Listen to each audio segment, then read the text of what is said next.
soit je me dis, en fait, c'est mon boss ou ma boss. Et maintenant, à moi et mon job de faire en sorte à ce que cette décision-là, dont j'étais pas forcément convaincue, soit exécutée au mieux pour que ça se passe bien. Imagine un monde où les femmes occupent les plus hautes sphères du pouvoir sans que cela ne soit une exception. Bienvenue dans Beyond the Role, le podcast qui lève le voile des coulisses de ce fameux monde. Dans chaque épisode, nous te proposons des rencontres intimes où l'on décrypte les codes du leadership en tant que femme. Que tu sois une femme en quête d'inspiration, un homme souhaitant devenir un allié plus engagé ou simplement curieux de découvrir de nouvelles perspectives, prépare-toi désormais à être inspiré, à repousser tes propres limites et à recevoir des conseils précieux.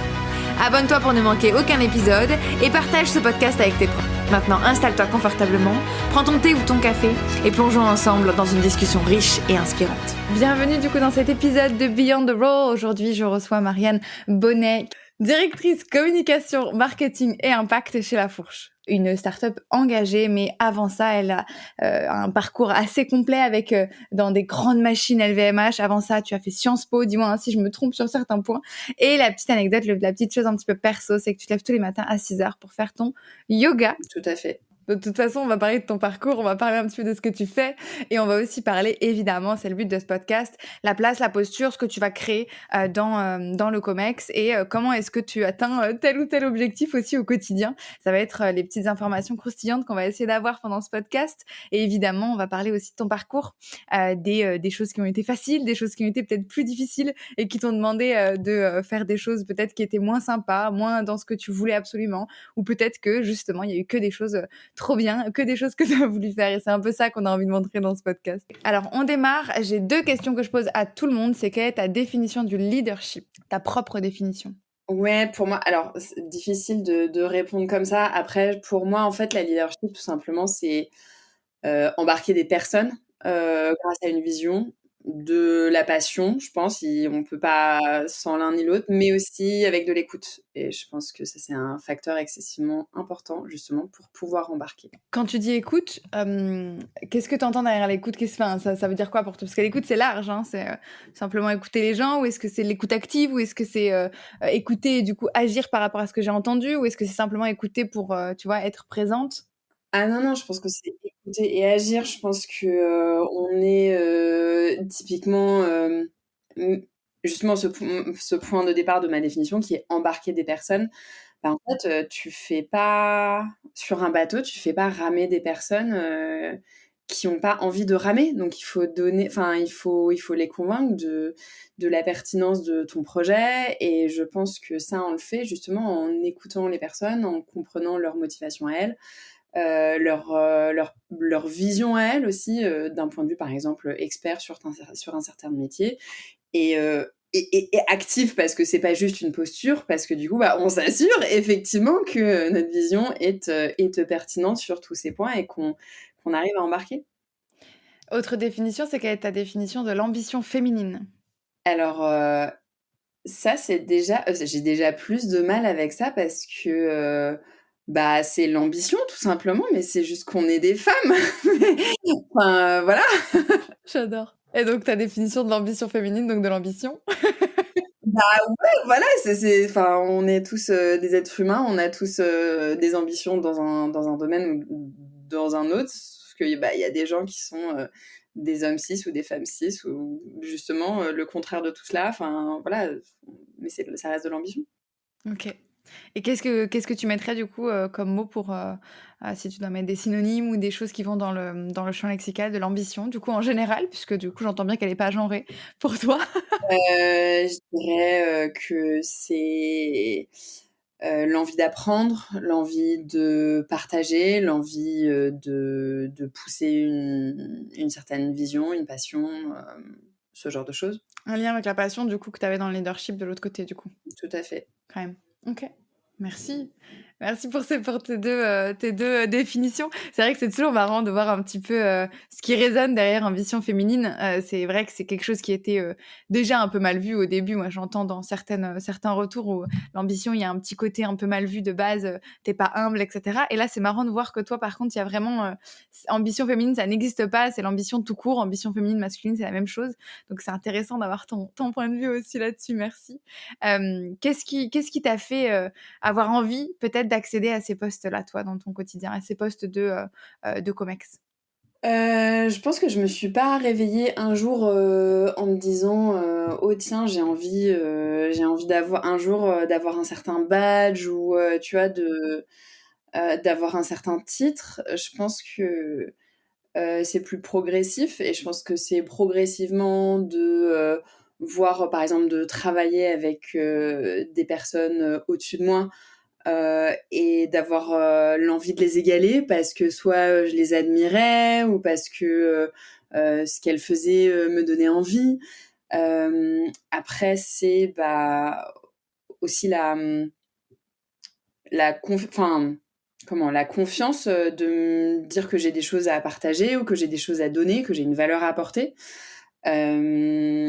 sur, des postes qui sont ceux que je regarde aujourd'hui. Et puis je pense que de manière très, très égoïste, je parlais tout à l'heure, je définissais l'ambition par, la curiosité et l'envie d'apprendre et je pense que moi c'est ça. Enfin, j'ai envie de continuer à me développer et généralement, une fois qu'on a commencé, on se développe plutôt, voilà, vers le haut. Après je pourrais aussi faire, des reconversions et apprendre différemment dans ce sens, mais aujourd'hui, voilà, c'est comme ça que ça prend forme. C'est hyper intéressant ce que tu dis et ça résonne avec, tu dois sûrement la connaître, ça sera pas la première fois qu'on en parlera dans le podcast. L'idée qu'un homme postule à un poste avec, entre 30 et 50 de la fiche de poste et une femme, c'est plutôt entre 80 et 100. Là où, j'essaie de challenger, en tout cas les femmes que j'accompagne, j'essaie de les challenger en leur disant: «Est-ce que tu penses que tu apprends davantage en prenant une fiche de poste dans laquelle tu sais, 30 à 50 des tâches et des choses qu'il faut faire ou celle où tu connais 80 à 100%. Bon, c'est unanime et elle me dit toutes, j'apprends plus si je connais pas tout et que j'ai un champ des possibles de potentiel à apprendre. Donc ça résonne avec ce que tu dis, cette idée que plus j'évolue, plus je grandis, plus finalement j'apprends par la curiosité, mais aussi par peut-être le travail aussi, hein, se dire que je prends le temps de bien comprendre telle tâche que je connaissais pas avant. Totalement. Moi, j'ai envie de savoir un petit peu dans ce parcours avec, j'entends qu'il y a des personnes qui t'ont admiré, enfin que tu as admiré, qui t'ont inspiré, qui t'ont aussi, je l'entends, par ces 2 axes, tirés vers le haut, de cette échelle. Est-ce que tu veux nous parler peut-être d'une de ces personnes qui t'a admiré et peut-être nous donner un peu plus de précision sur, qu'est-ce qui a fait que ça t'a, donné cette admiration, cette inspiration à toi de voir le mot que tu as envie de choisir? Je dirais que alors j'ai eu la chance de travailler avec, différentes personnes, assez formidables. Je pense qu'il y a une place du cœur, qui est certainement, assez, schématique aussi ou classique dans le sens où c'est ma première manager. Je pense que c'est des personnes, quand le taf est bien fait, c'est des personnes qui gardent une place un peu particulière. Mais voilà, pour moi, ça a été quelqu'un, qui m'a beaucoup marquée parce que, d'une part, c'était quelqu'un de très exigeant. Pour tout te dire, je l'ai vu en entretien à une époque où, je cherchais et que j'avais une vingtaine, d'entretiens, tu vois, dans la même période et je me suis tout de suite dit en fait, j'ai passé mon premier entretien avec elle et je me suis dit: «Si elle me prend, je vais avec elle, parce qu'elle me fout une trouille pas possible». Elle était hyper exigeante, hyper, sniper, on va dire, dans sa capacité à poser des questions et cetera, mais aussi hyper bienveillante, très, enfin, elle prenait son rôle de manager très au sérieux. Donc c'était, voilà, quelqu'un qui alliait vraiment, rigueur et justement capacité à embarquer, capacité à faire grandir quelqu'un, capacité à faire confiance. Elle m'a très vite fait confiance, tu vois, en tant que junior, elle m'a laissé présenter, des, propositions hyper stratégiques pour, une grosse division d'un grand groupe. Enfin, oui, ça elle m'a marquée dans ce sens-là, je pense. Mouais. Quand tu as parlé d'exigences et très souvent on parle aussi des exigences de ces postes-là, de ces postes à haute responsabilité, l'exigence de prendre des décisions qui ont un impact sur beaucoup de personnes, l'exigence aussi, d'être un exemple et du coup de plus pouvoir faire un petit peu, tout ce que tu souhaites parce que tu dois y réfléchir. Quelles sont pour toi les exigences de ce poste-là? Tu disais qu'elle était très exigeante, donc c'est intéressant, ça me permet de rebondir sur cette idée-là de toi, quelle est ton exigence aujourd'hui et qu'est-ce qui est exigeant aussi dans ce poste-là? Alors, je répondrai par un élément de relativisation, c'est que je pense qu'on grandit avec les postes. Enfin, je suis pas sûre, tu vois, que je trouve mon poste d'aujourd'hui plus exigeant que je ne trouvais mon poste de junior au moment où j'étais junior. Donc voilà, on grandit avec ce genre de poste. Euh, enfin, et après, il y a un deuxième facteur, on va dire, qui va relativiser, c'est que effectivement, il y a ce que tu dis, il y a cette valeur un peu exemplaire qu'on se doit. Bah oui, tu peux pas bitcher sur ta boss avec les gens de ton équipe. Enfin voilà, plein de trucs. Bah non, tu vois. Mais, euh, mais en même temps, je suis maman de 3 enfants et cette valeur de l'exemple, euh, je l'ai apprise bien avant de l'apprendre dans un contexte de comex ou autre, tu vois. Et le fait que j'allais pas être crédible dans ce que je demande à mes enfants au quotidien, je l'ai appris très tôt. Et qu'en fait, je pouvais pas dire une chose et faire l'autre. Donc, du coup, au travail, ça me vient relativement naturellement. Tu vois d'autres choses, du coup, peut-être que cette exigence, voilà, d'être exemplaire et de s'assurer que t'es aligné avec ce que tu as envie de partager aussi. Tu vois d'autres exigences, ou je dis exigence, mais parfois on parle aussi de sacrifice. Tu sais, des choses que tu as dû lâcher en te disant, OK, j'accepte un poste peut-être plus haut, mais ça me force à me questionner sur qu'est-ce qui est le plus important, sur quelle est la priorité, sur... Est-ce que tu as eu ce genre de choses aussi dans ton...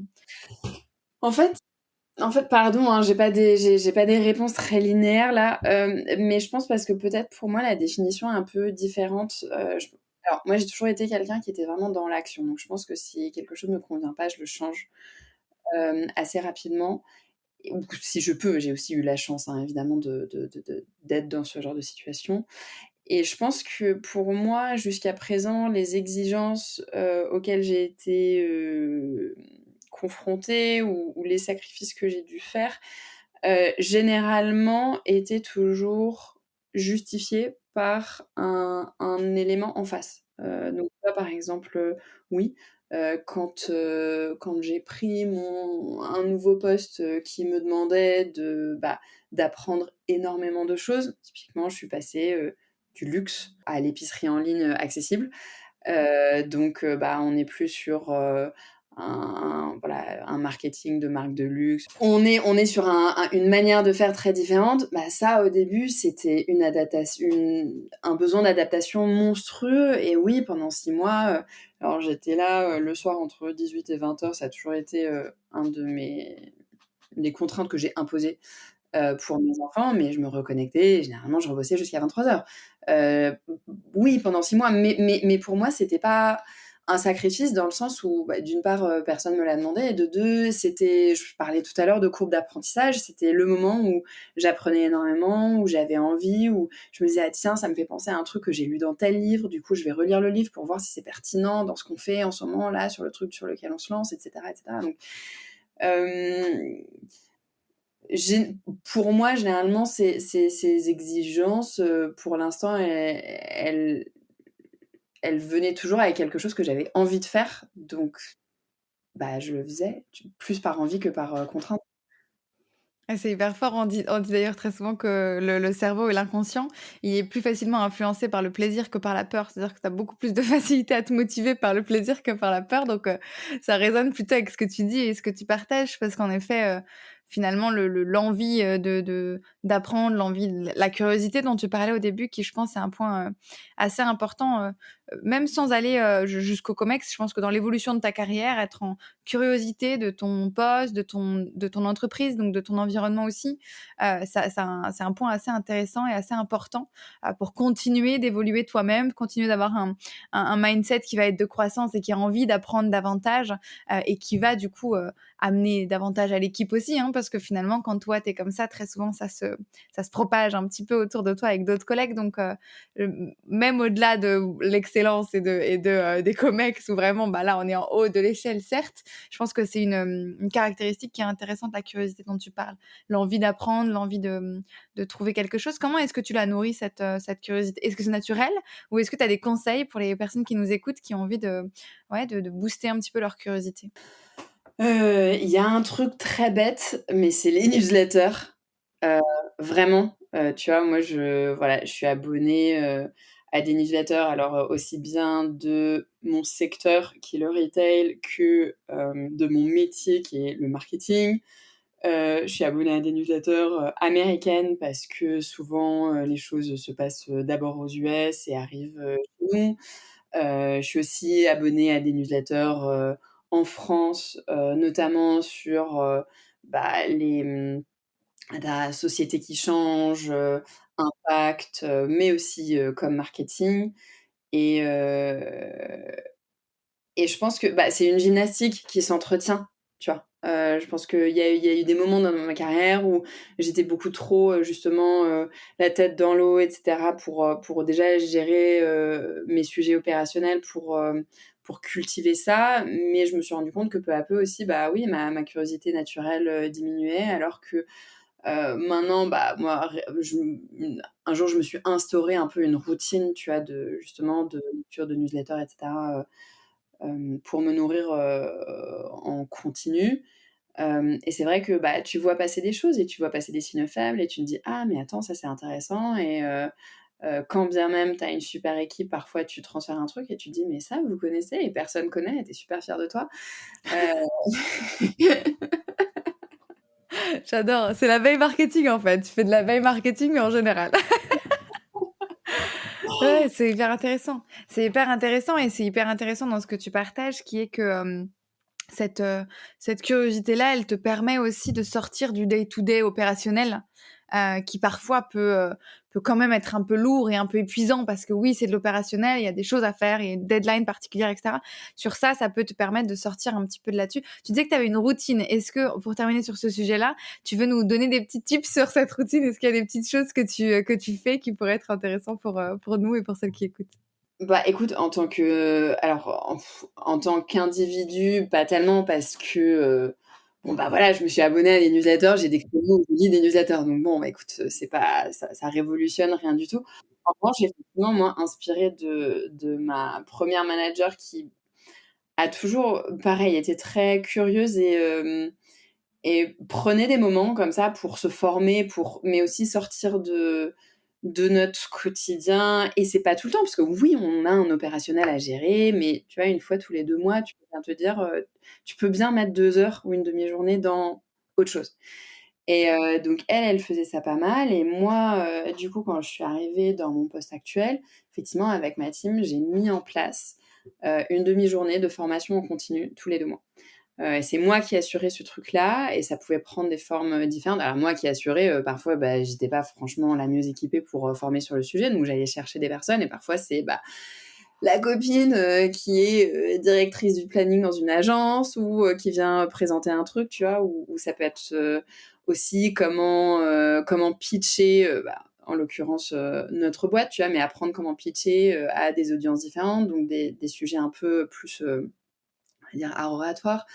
Mais aussi, comment comprendre, les KPI, principaux financiers de la boîte, tu vois? Un public, plus, créa com, on va dire. Donc ça pouvait prendre plein de formes différentes et avec des équipes créa, ça peut aussi juste être, en fait, venez, il y a telle expo sur, je sais pas moi, les publicités Monoprix des années 70. En vrai, faut aussi, s'ouvrir les chakras, quoi et donc ça, oui, ça c'est quelque chose, que j'ai mis en place et auquel je tiens pas mal. Et au-delà de la curiosité, quels ont été les moments, assez importants pour toi où tu as vraiment eu des changements? Est-ce que tu as eu d'autres grands moments clés où vraiment tu as eu des gros, changements dans ta carrière? Alors oui, j'en ai eu un premier quand assez jeune, j'ai subi, un harcèlement moral, dans mon poste. Donc ça, c'était pas facile, mais j'en ai appris. Après voilà, j'étais plutôt dans la continuité de mon métier, on va dire, pendant 6 ans et puis après j'ai fondé ma boîte. Donc ça a été un premier moment vraiment de sortie totale de zone de confort. Donc ça, je dirais, ouais, j'ai passé bien 1 an et demi en dehors de ma zone de confort au total, enfin, sans vraiment avoir pied dans ma zone. Mais bah, voilà, du coup, on apprend beaucoup aussi. J'ai refermé ma boîte, ça aussi, c'était un élément d'apprentissage et je suis arrivée, au moment que tu décrivais, arrivée dans ma boîte, actuelle. Donc oui, il y en a eu plusieurs. Ouais, et c'est hyper intéressant. Dans tous ces moments, de changement finalement, parce que là, en plus, toi, tu as eu des grands moments de changement parce que tu as pas simplement évolué, de poste, tu as changé complètement de prisme en étant et à ton compte et en changeant complètement de secteur et cetera. Donc c'est intéressant de savoir comment est-ce que tu as, apprécié du coup ces changements-là? Comment est-ce que tu as accepté finalement ces changements-là? On dit souvent que l'inconscient, il est très, très résistant au changement, il aime pas ça et il aime bien d'ailleurs plus être dans sa zone de confort. Comment est-ce que toi, tu as fait à ces moments-là pour accepter le changement, pour aller avec et pour, en ressortir aussi certaines choses positives? Écoute, je pense que, j'ai une qualité qui par ailleurs est peut-être pas franchement une qualité, mais la capacité de mettre un certain nombre d'œillères avant d'arriver, à une situation. Pour te donner un exemple simple, lorsque je faisais mes études à Sciences Po en 3e année, tu pars à l'étranger et moi j'apprenais l'espagnol depuis un moment. Je me suis dit: «Génial, je vais partir au Chili, c'est super loin et je connais personne» et je suis arrivée et je me suis dit: «Ah merde, c'est super loin et je connais personne» et hem et du coup et en fait, j'avais pas du tout pris mesure de l'ampleur de la chose, avant d'arriver dessus et je pense que c'est un peu similaire. Je pense que j'ai la capacité à, voir les choses top line et me dire: Ça va bien se passer». Jusqu'au moment où effectivement je mets les pieds dedans et tu vois, quand j'ai fondé ma boîte, bah, waouh, OK, il y a des moments où c'est vraiment dur. Hem et mais du coup, ça me permet en fait ce certain degré d'inconscience, tu le citais l'inconscient à juste titre, ce certain degré d'inconscience, m'a effectivement permis de faire ces pas-là, de faire ça tout simplement, ouais. Et justement, si on essaye de se questionner sur, si on essaye de se questionner sur ces, difficultés que tu peux avoir, quelles sont ces difficultés-là aujourd'hui dans ton poste dans le COMEX? Comment est-ce que tu les vois, ces moments difficiles, ces moments où, tu te questionnes et où, il y a peut-être des choses que tu vois pas au début, mais que tu vois après? Est-ce que tu veux nous partager certaines choses, bien évidemment celles que tu peux partager, sur comment est-ce que toi tu interagis dans ces moments-là et sur quelles sont les difficultés à ces moments-là? Alors, bah, oui, du coup, je peux pas parler de situations, spécifiques, donc je peux plus parler de moi.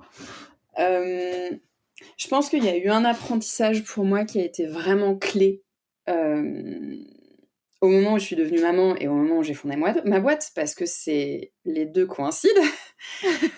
Hem, c'est que j'ai vraiment appris, on va dire très intensément à ce moment-là, à quel point en fait, l'ego pouvait être un frein, hem et que bon, bah, on n'a rien à perdre, et à quel point, on s'en fout de ce que pensent les autres.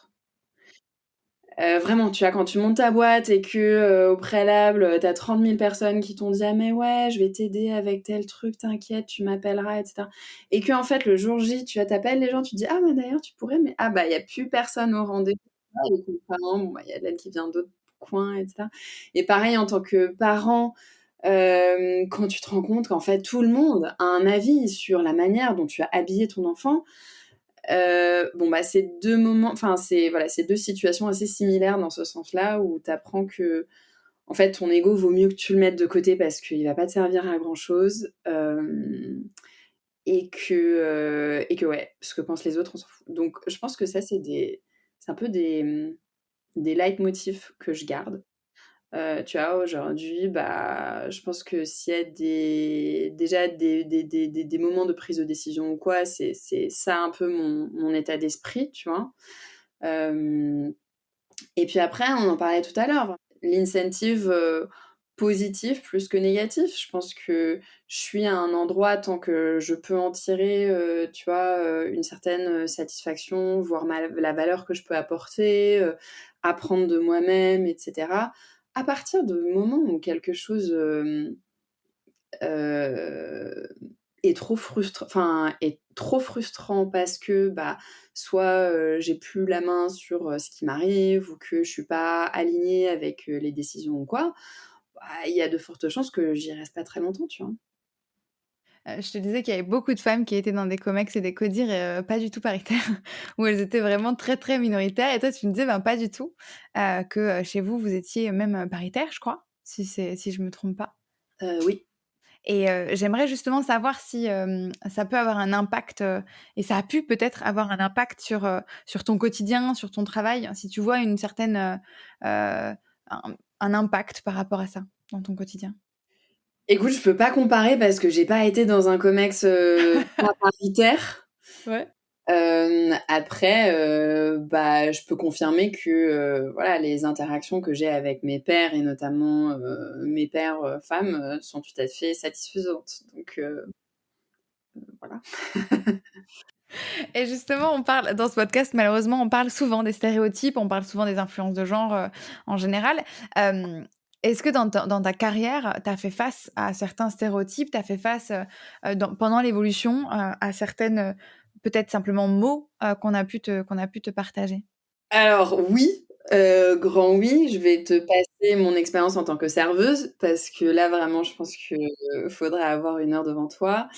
Hem j'ai travaillé dans des contextes très différents, notamment, dans un grand groupe où tant que j'étais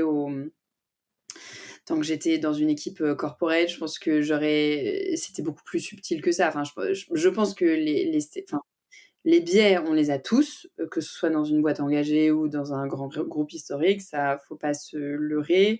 Maintenant, moi, dans mon tout début de carrière, j'ai pas senti de discrimination de genre ou quoi, parce que je pense que voilà, c'est une ambiance très feutrée, très, on va dire, politiquement correcte et cetera. Maintenant, j'ai aussi par la suite été, on va dire chef de groupe, dans le milieu des vins et spiritueux et pour le coup dans un marché distributeur. Donc là, tu es vraiment au contact, des clients, c'est des restaurateurs, c'est des cavistes, c'est, voilà, plein de gens formidables. Mais c'est effectivement aussi un milieu où il y a encore beaucoup de stéréotypes, de genre forts et oui, au début alors en plus c'était avant MeToo. Donc pour te dire, moi-même, je prenais pas forcément la mesure de ce qui pouvait m'arriver. Mais une fois, c'était mon premier mois et du coup, avec les différents commerciaux, je faisais les tours, des clients principaux sur, les marques dont j'étais responsable et un des commerciaux avec qui je rends visite à un client, c'était juste avant la période de Noël, arrive et en fait, en arrivant chez le client, on voit le commercial d'un autre groupe sortir. Et donc en arrivant, chez le client, mon commercial lui fait la remarque, ils s'entendaient très bien, donc il fait la remarque sur le ton de la blague. Le client qui lui répond: «Bah oui, mais tu vois, lui, pour Noël, il a pas mal de choses à m'offrir» et mon commercial qui répond: «Bah oui, regarde, moi aussi, je suis arrivé avec un cadeau» et il me pointe. Mmh, Mais une c'était censé blague? être charmant, c'était censé être drôle et charmant même, Et à dire que voilà. c'était un compliment et voilà, je te dis, c'était avant MeToo donc j'ai même pas je me suis dit: «Ah OK, ouais, bon, OK, oh bah écoute, c'est Moyen, mais bon, je laisse non, passer, quoi. je pense que je sais même pas si j'avais cette présence d'esprit-là. Ouais, Moi, pour moi, en vrai, MeToo, ça a été un vrai moment de prise de conscience, hein. ouais. Mais donc oui, j'ai alors tout ça c'est un peu des situations rigolotes où enfin «rigolotes» entre guillemets, tu vois? Où bon, heu, Oui, quand tu veux dire quand tu compares à d'autres situations qui sont plus lourdes? voilà, moi j'ai eu une situation où effectivement, C'était un dîner organisé par un groupe hôtelier. Alors le concept des dîners, c'était des dîners d'hommes, donc il y avait que des hommes. Et j'étais là parce que je représentais une marque, et Dieu merci, j'étais là avec des collègues et effectivement, moi, à ma table, il y avait, un homme, qui a été tellement lourd toute la soirée qu'en fait, on dormait dans l'hôtel où était organisé le dîner. J'étais pas sûre du tout de voilà, de ma sécurité en rentrant dans ma chambre. Donc là, je me suis fait aider, tu vois? Mais donc oui, j'en ai eu pas mal, des situations comme ça. C'est un point hyper intéressant là-dessus parce que justement, ces situations-là, ça pose une question sur la posture. Comme tu l'as dit, tu ne te sentais pas en sécurité. Au moment où on ne se sent pas en sécurité, ça joue un peu sur notre posture, surtout la posture de leader qu'on a envie d'avoir quand on est dans ces postes-là, et peut-être qu'on se doit d'avoir, j'en sais rien. Mais en tout cas, qu'est-ce que tu pourrais donner comme conseil, comme outil, comme, je sais pas, comme tips ou astuces pour les femmes qui sont dans ces postes-là, qui sont peut-être dans des milieux très masculins encore et qui ont encore à faire face à ce genre de choses? Alors, je donne des conseils, depuis un endroit très privilégié où j'ai toujours eu des alliés, j'ai toujours eu, voilà, enfin, je pense que moi, j'ai eu aussi une partie enfin, j'ai pas été une féministe de la première heure. Je pense que je suis de plus en plus féministe. Mais du coup, il y a plein de choses, des blagues graveleuses, et cetera, à la limite où voilà, je rigolais, je passais outre et ça voilà, et c'est pas un conseil que je donnerais, pas du tout.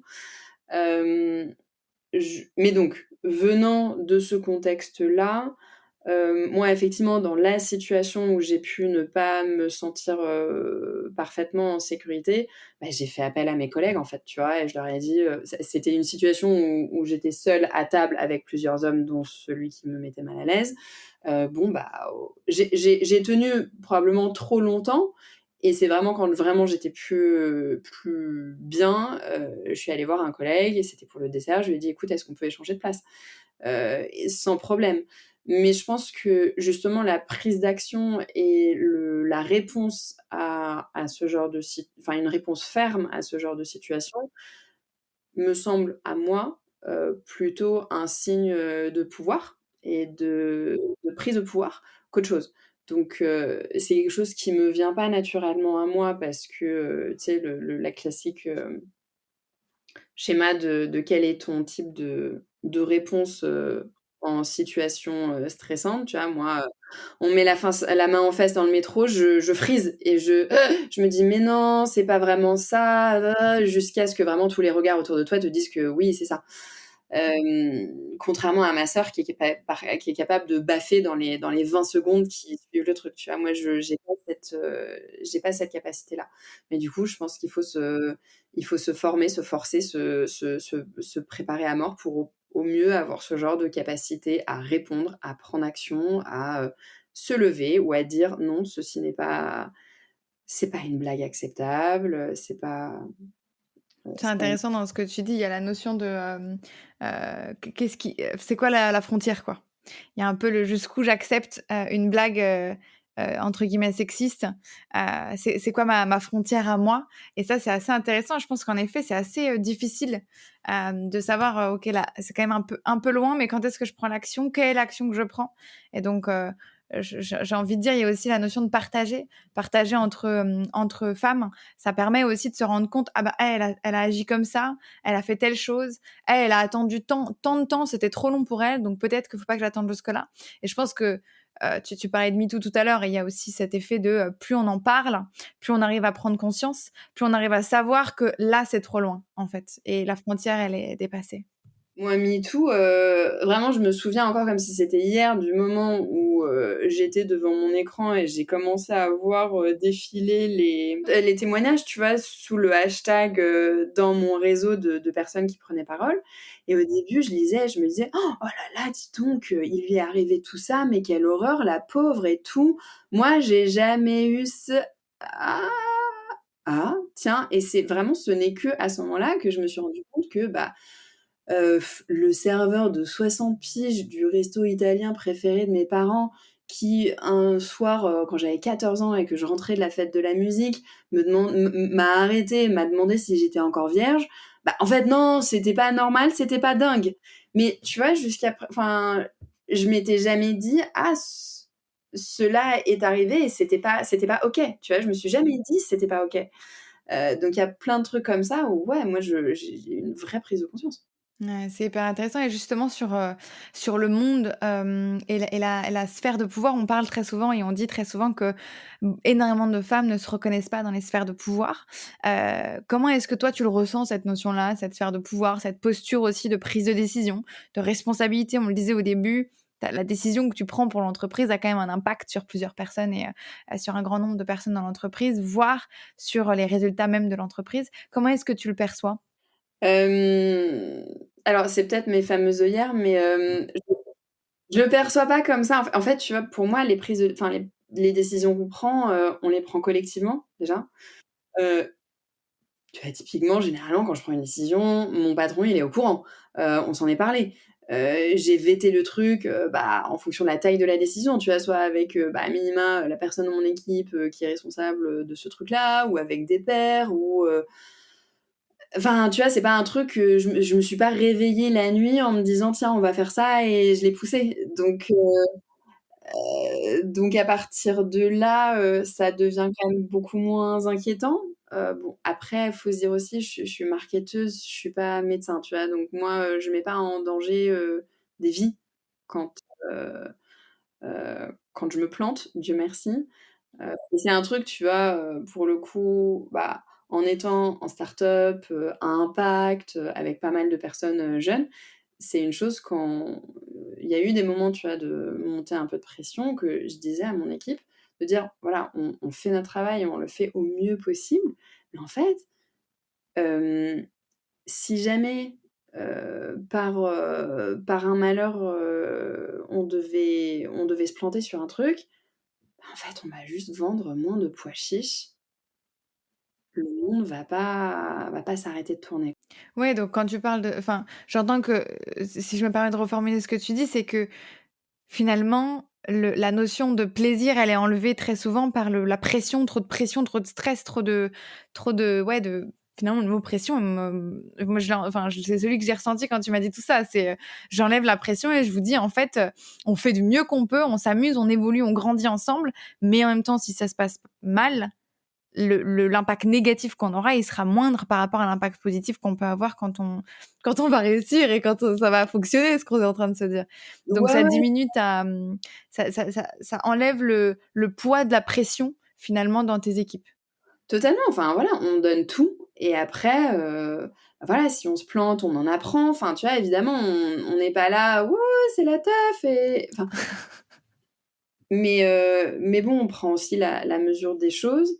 D'une part, pour moi, les décisions qu'on prend, c'est collectivement et deuxièmement, encore, il y a cette notion de grandir avec les choses, tu vois? Tu mettais pas du 18 ans quand on avait 7, tu vois? Tu mettais des habits à ta taille. Donc en fait, voilà, pour arriver, au poste, dont tu parles, il faut grandir, il faut passer des étapes et cetera. Donc voilà, on se retrouve pas avec son bagage junior d'un coup propulsé dans le siège, de quelqu'un de très senior, ou alors quelque chose s'est mal passé. En vrai, dans la vraie vie, ça peut arriver, mais je pense pas que ce soit nécessairement une bonne chose toujours, tu vois? Hem, donc voilà, normalement, on est préparé à ça et c'est pour ça que moi, j'y pense pas comme se faire du pouvoir, tout comme quand tu es adulte. Bon, parfois, si, tu te dis pas: «Ouh là là, je suis adulte», tu vois? Bon, si, parfois, par moment, tu te regardes et tu dis: «Ouh là là, waouh!» Mais bon, en dehors de ça, tu vois, voilà, j'ai pas emprunté tout d'un coup le costume, d'une autre. Donc tu t'es reconnue en fait rapidement par l'évolution, progressive des choses, tu t'es reconnue dans ces postes-là qui sont à haute responsabilité, voire pour certains à pouvoir? Ouais, je pense que je m'en fais pas une image, tu vois? Voilà, je vois pas mon poste comme un poste, de pouvoir particulièrement, par exemple.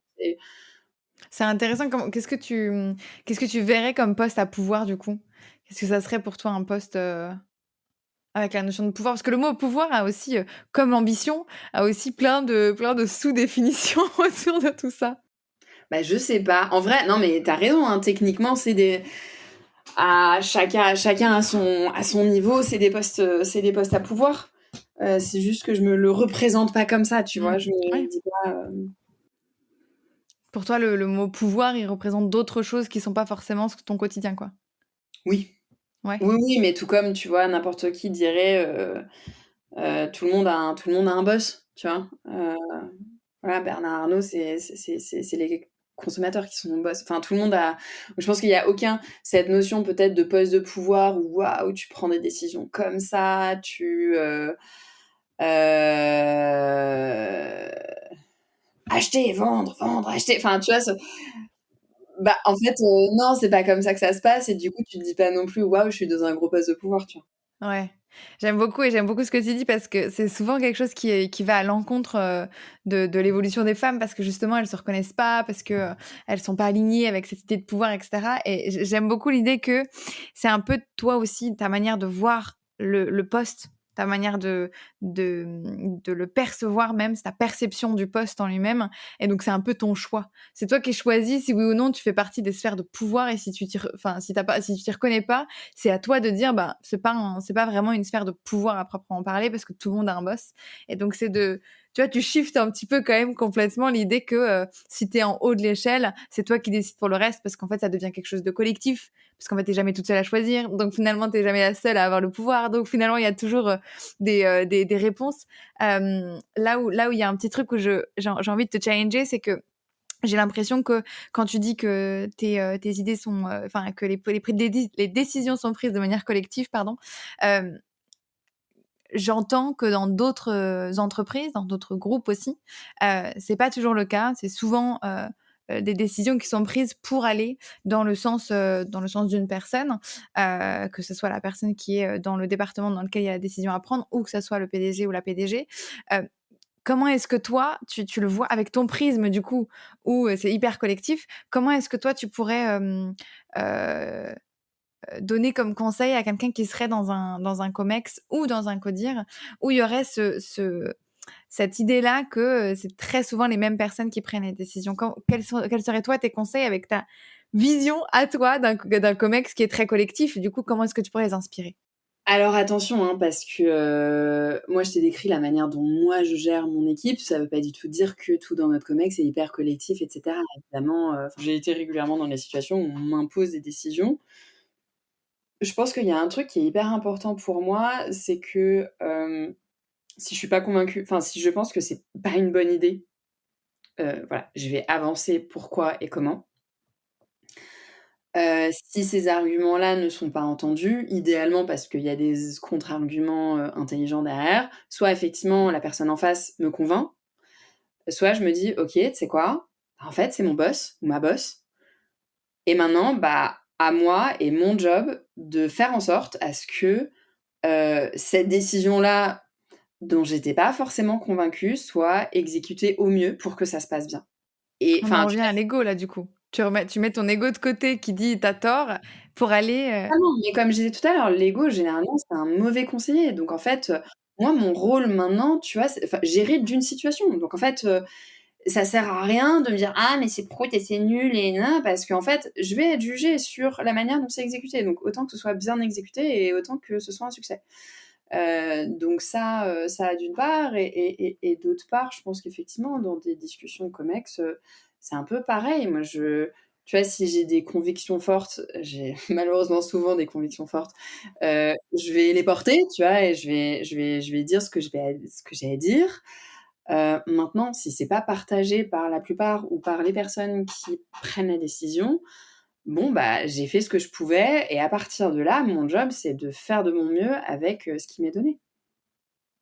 Et notamment, et tu vois, ça c'est quelque chose que je trouve hyper important, notamment quand tu gères des équipes, c'est que tu peux pas, et ça c'est un truc, tu vois, dont on parlait de, bah, les contraintes que tu as quand, d'exemplarité par exemple, tu peux pas, débarquer et dire: «Bon, il y a ce truc, c'est vraiment nul, non, non, non, non, non. Enfin, une fois que la boîte a pris une décision, bah, et que l'exécution devient ta responsabilité, bah, à toi d'embarquer ton équipe. Et on en revient à la définition d'origine, tu vois, à les embarquer sur un truc de comment est-ce que cette réorganisation-là ou ce projet-là pourrait quand même être une opportunité. Enfin, à toi de vendre le truc, quoi.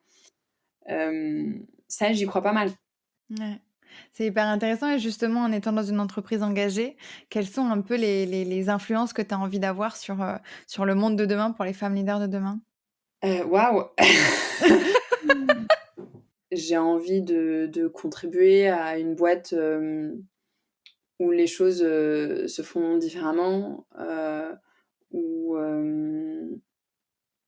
on peut justement diriger en écoutant, diriger intelligemment en écoutant, et ce qui veut pas forcément dire écouter, ça veut pas dire faire tout ce que te demandent les gens, hein. Mais c'est être intelligent dans sa conception, on va dire, de la réponse.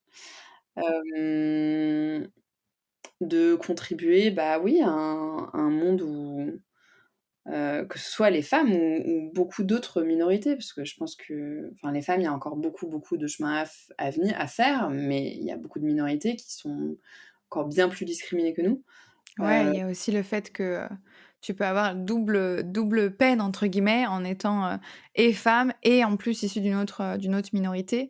Et là, c'est encore plus compliqué pour toi d'avoir cette évolution professionnelle, quand on revient bien évidemment à l'ambition pro de ce podcast. Oui, totalement, et c'est pour ça que, enfin, tu vois, je pense que moi, dans notre boîte, j'ai envie qu'on soit exemplaire, justement, sur toute cette partie-là de non-discrimination envers les minorités. À voir. Une belle influence, en tout cas, une belle influence. Merci, on termine avec les 2 dernières questions du podcast. La première, c'est quel est le pire conseil qu'on ne t'ait jamais donné? De pas être transparente avec mes équipes. Ok. C'est-à-dire?